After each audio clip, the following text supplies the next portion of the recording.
SSC GD অনেকের স্বপ্ন থাকে এক্সাম ক্র্যাক করার। আমার কাছে যখন অন্তর এসেছিল তখন এই স্বপ্ন নিয়ে এসেছিল।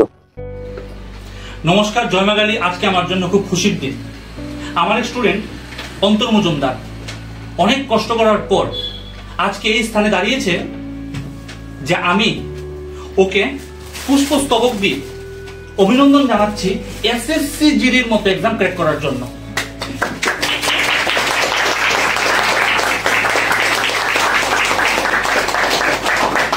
থ্যাংক ইউ সবাই। আমার তরফ থেকে সামান্য একটা গিফট দেওয়া হলো। লাইফে সবচেয়ে বড় ইম্পর্টেন্ট কথা হলো পেশেন্স। পেশেন্স থাকতে হবে। এটা জব হোক আর বিজনেস হোক আর যাই হোক, পেশেন্স খুব ইম্পর্টেন্ট লাইফে।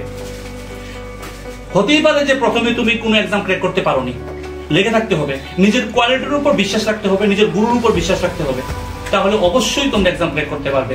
এটা আজ ইএলসির জন্য খুব খুশির খবর। খুব গর্ববোধ করছি আমি কথাটা বলে। ধন্যবাদ, নমস্কার, জয় মা কালী।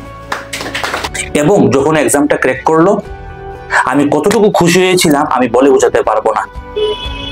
এবং সে এসএসসি জিডি আমার এখান থেকে ক্র্যাক করলো।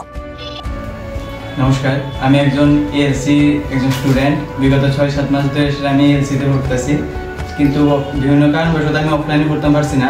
কিন্তু অনলাইনে দাদার ধরুন অনলাইনে একটা ব্যাচ খোলা হয়েছে, সেই ব্যাচের মধ্যে আমি অনলাইনে পড়ছি এবং অনলাইনে পড়ে এসে আজকে এই দিনে আমি আজকে দাদা আছি, মানে আয়েশা দাদা আছি।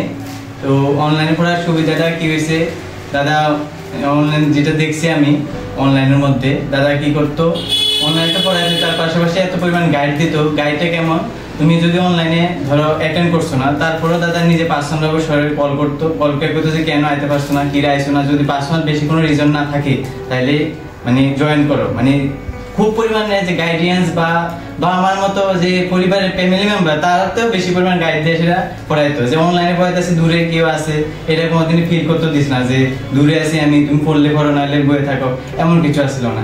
তো তার লেগে আজকে আমি দাদা যেতটুকু পারি খুশি করতাম পারছি। আশা করি পরে ভবিষ্যতে অনুরোধ তোমরা সবাই খুশি করতে পারো দাদা এখানে পড়া, অনলাইনে হোক অফলাইনে হোক। তো আজকে আমি দাদার কাছে পড়ে এসে এসএসসি জিডিতে বিএসএফ এ জব পাইছি। তো তার জন্য আমি দাদার কাছে আইছি এবং দাদা প্রাউড ফিল করতাম। আবার এসেছে সেই চান্স 39,400 সামথিং পোস্ট নিয়ে। এই 39,500 যে পোস্ট এসেছে তোমাদের জন্য, এই চান্স ছেড়ে লাভ নেই।